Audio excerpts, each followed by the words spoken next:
Bonjour plutôt à toutes et à tous. Merci bien à Jean-Charles Docteur et Sébastien Maldera de nous accueillir sur l'exploitation. Et puis merci à la météo parce que c'est quand même beaucoup plus sympa quand on fait des choses sous le soleil. C'est assez agréable, ça change un petit peu du cœur de l'agglomération, monsieur le maire. Merci aussi d'être présent. Monsieur le vice-président, c'est un sujet très important, l'agriculture et la politique agricole que nous portons avec le vice-président Jérémy Camus. D'abord, c'est avant tout un enjeu européen et français, où, pour l'instant, on peut le dire, la France n'est pas au niveau de la transformation agricole nécessaire du pays, avec toujours l'utilisation des pesticides beaucoup trop importante, la réautorisation des néonicotinoïdes et par exemple la disparition des aides au maintien en agriculture biologique, qui est une vraie erreur. Et j'espère que le nouveau gouvernement qui va être nommé d'ici quelques heures ou quelques jours va modifier sa position. Et les enjeux sont essentiels. D'abord, il y a un enjeu social pour les agriculteurs, parce que ce sont des emplois.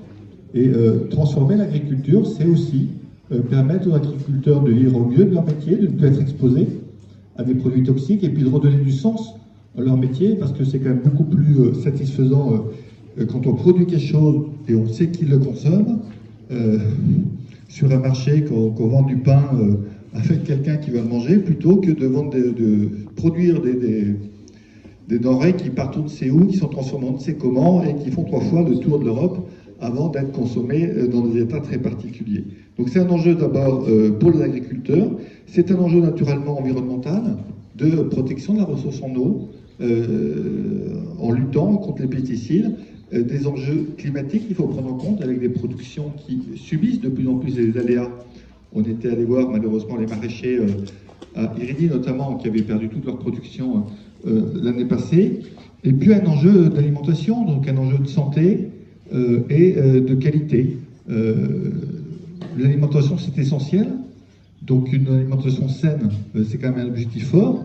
Et on y travaille notamment pour ce qui est servi dans les cantines des collèges. Et puis aussi de goût, parce que en plus d'être des produits de qualité, manger, c'est le plaisir, c'est le goût. Et donc vraiment, à travers ces politiques agricoles, on touche l'ensemble de ces sujets qui sont essentiels. Et dans nos stratégies agricoles, qu'on avait présentées, je crois, fin août dernier à Rieux-la-Pape, nous avons des ambitions fortes. Une ambition sur le foncier, avec un budget de 2 millions d'euros pour acheter des terres agricoles, et puis 10 millions d'euros pour accompagner les agriculteurs à se transformer. Ce qui a été fait ici avec une aide donc pour le stockage de ces pommes de terre nouvellement produites. Donc une action foncière aussi de façon plus globale pour préserver les terres agricoles. Il y a eu 900 hectares de terres agricoles et naturelles disparues en 10 ans. Nous voulons préserver les terres agricoles sur la métropole de Lyon et bien au-delà. C'est le sens d'ailleurs du lancement de la révision du SCOT que nous avons présenté vendredi dernier. On aura bientôt l'inauguration d'une ferme semencière aussi pour fournir des semences aux agriculteurs, la création d'espaces tests, notamment le premier l'année prochaine sur les terres du Velin, une régie agricole à venir pour alimenter nos collèges et les aides directes comme on l'a vu aujourd'hui. Donc c'est vraiment une politique globale que nous portons et je laisse Jérémy Camus peut-être compléter ou préciser. Merci Président, vous avez déjà dit beaucoup. Bonjour à toutes et à tous, merci d'avoir répondu à l'invitation, merci surtout à Jean-Charles et Sébastien pour leur accueil.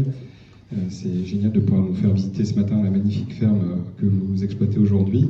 Il y a 9 mois, effectivement, vous vous réunissez à Rieux-la-Pape pour faire présenter la stratégie agricole de la métropole de Lyon, avec effectivement ce budget multiplié par 4 par rapport au précédent mandat pour répondre aux grands enjeux qui ont été évoqués par Monsieur le Président à l'instant. 9 mois après, nous, on voulait vous retrouver pour vous faire un point d'étape sur l'état d'avancement et en particulier sur les 3 enjeux qui ont déjà été un peu dévoilés à l'instant, la préservation des terres agricoles, comment on recultive ces terres agricoles, et puis le dernier enjeu qu'on va vous présenter et surtout lancer avec Marie-Amandine Vermillon de l'association Belle Bouffe, la mise en place connectée plus facilement le consommateur aux producteurs locaux, et en particulier avec une cartographie qu'on a mise en place et qu'on lance aujourd'hui. Sur les terres agricoles, 900 hectares effectivement d'urbanisés en 10 ans, 1 hectare par jour sur le Rhône urbanisé depuis une vingtaine d'années. 1 hectare, c'est un peu plus d'un terrain de foot, hein, pour vous donner une référence équivalente. Et donc la volonté de stopper ce phénomène et de garder de la terre agricole. Et on sait à quel point elle est stratégique avec les événements qu'on a vécus, la pandémie et maintenant la guerre en Ukraine, qui nous montrent à quel point la sécurité alimentaire est un enjeu important pour nous tous et toutes. Peut-être le premier outil qu'on utilise, c'est effectivement la révision du PLUH, le document d'urbanisme. On vous avait annoncé travailler sur un rétrozonage, c'est-à-dire redonner à l'agriculture des terres qui étaient jusqu'à présent dans ces documents d'urbanisme des terres à urbaniser. Et donc ce sont plus de 60 hectares qui vont être redonnés à l'agriculture et rezonés en A sur cette première modification. Et puis, on a décidé ensemble, avec Béatrice Vessillier, le président, de continuer ce process, d'aller chercher encore d'autres espaces qu'on pourrait demain redonner à l'agriculture dans les prochaines modifications. Mais on a un outil qui est encore plus puissant, qui s'appelle l'outil PENAP. Alors, il est très connu dans le monde agricole. C'est la protection des espaces naturels et agricoles en périurbain. Et donc, dans cette dynamique-là, l'idée, c'est de sanctuariser ad vitam aeternam le foncier agricole, la terre agricole, par une classification qui s'appelle PENAP. Donc là, on a par exemple un peu plus au nord de là où on est aujourd'hui, sur la plaine du Biézin, avec les communes de Chassieux, de Dessines et de Mézieux, qui ont voté favorablement très récemment au sein de leur conseil municipal la sanctuarisation de terres agricoles. On commence le process de classification d'ici quelques jours pour arriver dans 1 an à sanctuariser 600 hectares de terres agricoles supplémentaires en PENAP.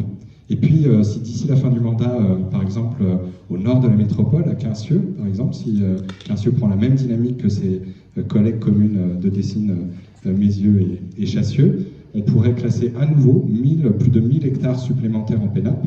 Donc, à rappeler que sur le précédent mandat, ils avaient sanctuarisé 700 hectares de terres en PENAP. Donc, sur ce mandat, si tout se passe bien, on devrait sanctuariser 2 à 3 fois plus de terres agricoles en PENAP. Maintenant, vous me direz, si on vient protéger les terres agricoles, encore faut-il qu'il y ait des agriculteurs pour cultiver ces terres agricoles, et vous auriez raison de nous poser cette question, puisque le récent recensement général agricole de 2020, je ne sais pas si vous vous souvenez, pour ceux qui étaient là il y a un peu moins d'1 an, vous avez annoncé 340 exploitations sur la métropole, c'était le chiffre du recensement général agricole il y a 10 ans. Et bien en fait, sachez qu'on a perdu 100 agriculteurs sur la métropole pour arriver à 240 exploitations à ce jour, enfin en 2020 en tous les cas. Donc avec un déclin vertigineux que nous avons la responsabilité de freiner, voire de changer le cours de l'histoire. Et donc on a décidé d'accélérer notre politique de soutien aux agricultrices et aux agriculteurs de ce territoire, et en particulier sur ces zones PENAP. Donc on a un dispositif d'aide dont Jean-Charles et Sébastien vous avez évoqué tout à l'heure, hein, qui vous aide par exemple ici à vous équiper pour votre culture de pommes de terre et vous équiper en matière de stockage, de logistique, que vous avez évoqué juste il y a quelques secondes. Et bien sachez que depuis notre arrivée, il y a un peu moins de 2 ans, on a lancé 3 appels à projets PENAP. Un 4e est actuellement en cours, encore ouvert d'ailleurs pour ceux qui souhaitent encore répondre. Il y a encore quelques jours pour pouvoir répondre à cet appel à projet, et il y en aura d'autres à l'avenir. Et ces 3 appels à projets ont permis de financer 53 projets sur la métropole, à hauteur d'une somme totale de 1,2 million d'euros depuis 2 ans. Ce que je voulais dire ici, c'est qu'en fait, en à peine 2 ans, on a fait déjà 2 fois plus en termes de soutien aux agriculteurs dans ce cadre du PENAP que sur le précédent mandat. 2 fois plus. Et l'urgence est là. Donc la justification de cette accélération, elle s'explique par les constats que j'ai dressés juste avant. Alors rassurez-vous, je ne vais pas faire les 53 projets en revue, d'ailleurs j'ai pas le temps, on a très clairement signifié qu'il fallait être court. Par contre, je vais essayer de vous parler, comme je vous disais tout à l'heure, de ces VIP, The Very Important Paysans pour nous, qui ont fait l'objet d'une aide de la métropole. Et puis commencer peut-être par un tour de la métropole. Alors, vous allez essayer de me suivre, mais on va commencer par Rémi et Vincent à Érigny, qui sont des jeunes arboriculteurs en bio, qui ont bénéficié d'une aide PENAP pour créer un bâtiment de stockage et de transformation fruitière.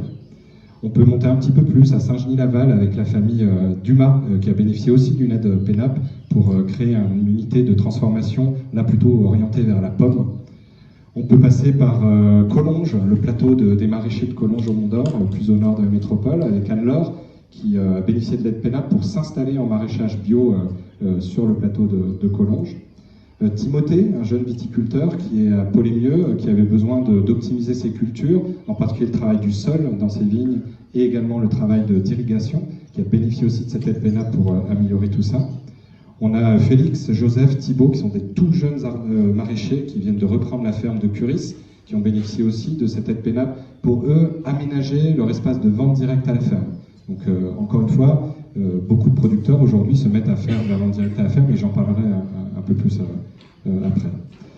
On peut parler de Sébastien Leclerc, qui est basé à Genève, qui est un éleveur de poules bio, mais qui est aussi céréalier et qui, lui, alors fait ce que vous pourriez faire peut-être un jour. Il s'est mis à faire de mouliner, de faire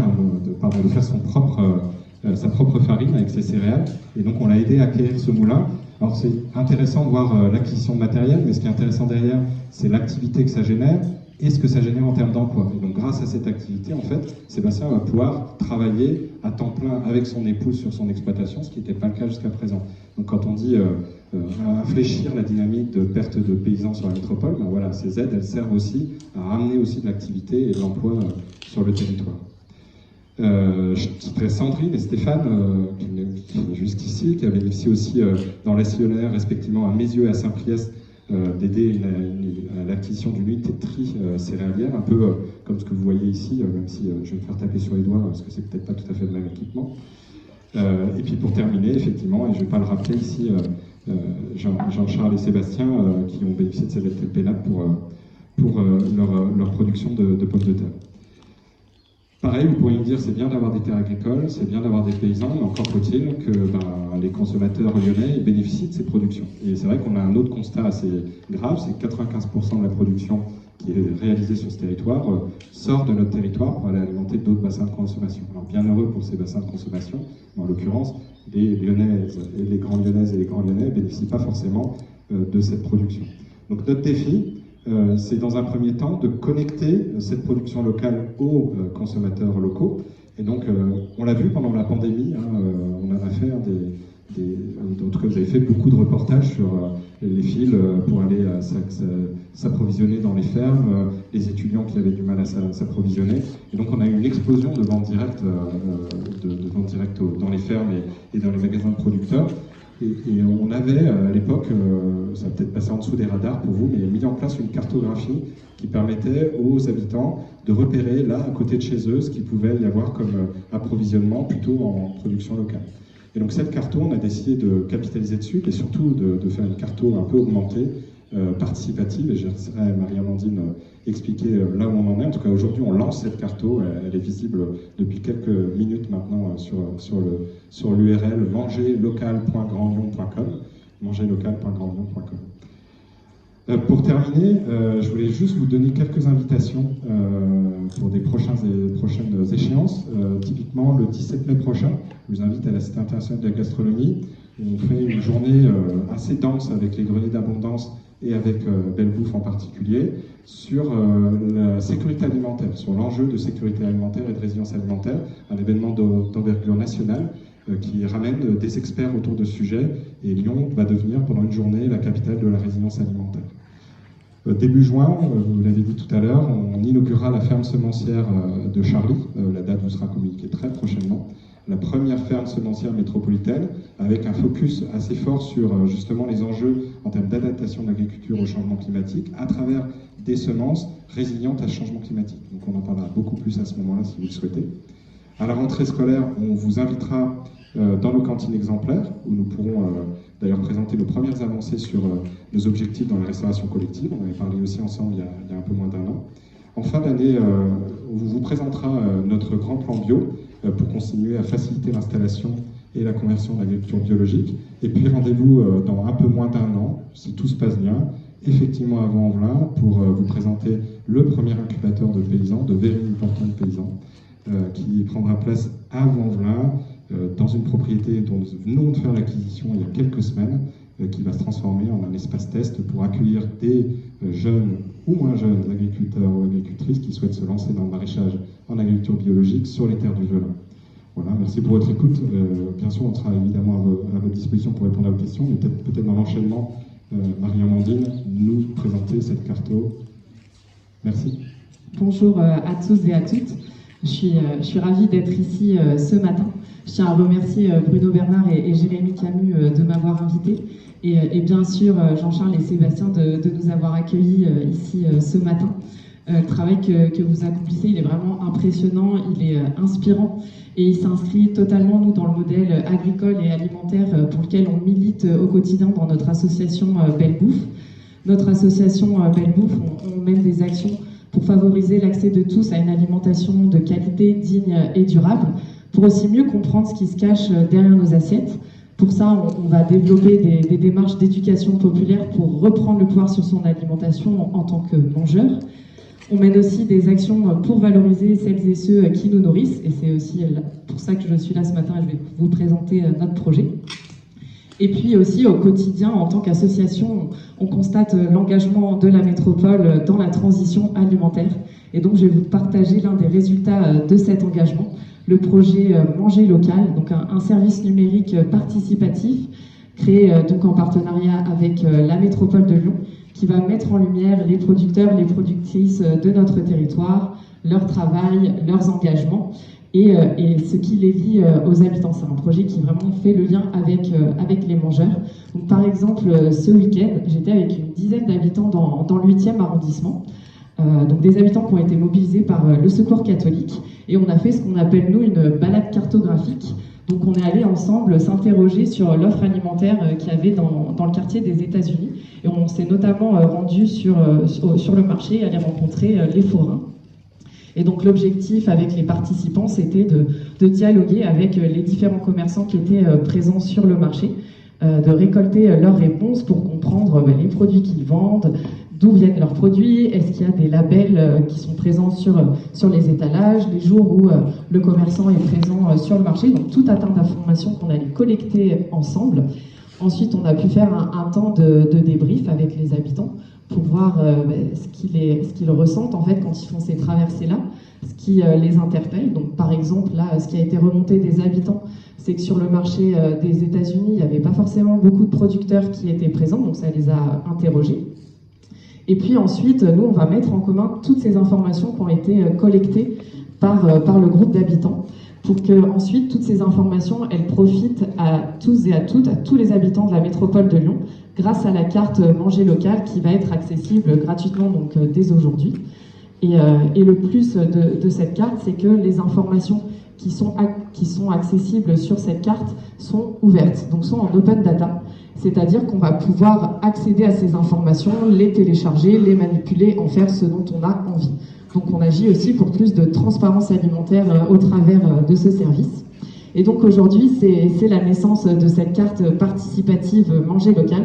Donc nous, on lance vraiment une dynamique pour que professionnels comme habitants se saisissent de ce projet et l'alimentent au fil des mois. Parce que vous allez voir, quand vous allez vous connecter sur cette carte, vous avez un petit bouton où vous pouvez ajouter vous pouvez vous ajouter en tant que producteur, vous pouvez ajouter des commerçants. Donc c'est un service qui va s'enrichir, qui va évoluer au fur et à mesure des contributions de chacun et de chacune. Donc pour le moment, on peut retrouver un certain nombre d'AMAP. On va pouvoir retrouver des lieux où on peut s'approvisionner directement à la ferme. On va pouvoir retrouver des magasins de producteurs. Bien sûr, tous les marchés de la métropole sont identifiés sur la carte. Et puis, comme je vous le disais, la particularité de ce projet, c'est qu'on va recenser collectivement les différents stands qu'on va pouvoir trouver sur les marchés pour mieux comprendre ce qu'il y a sur les étalages. Donc, comme je le disais tout à l'heure, le type de produit, est-ce qu'il y a des produits labellisés, le rayon de production, tout un tas d'informations pour qu'elles soient disponibles. Donc, ce projet, vous l'avez compris, c'est un projet qui est collaboratif, qui est rendu possible par l'implication déjà des équipes de la métropole de Lyon, par les différentes communes aussi et leurs services, par des habitants, par des collectifs d'habitants qu'on mobilise, par des associations du territoire qui nous permettent aussi, nous, d'être au plus proche des mangeurs.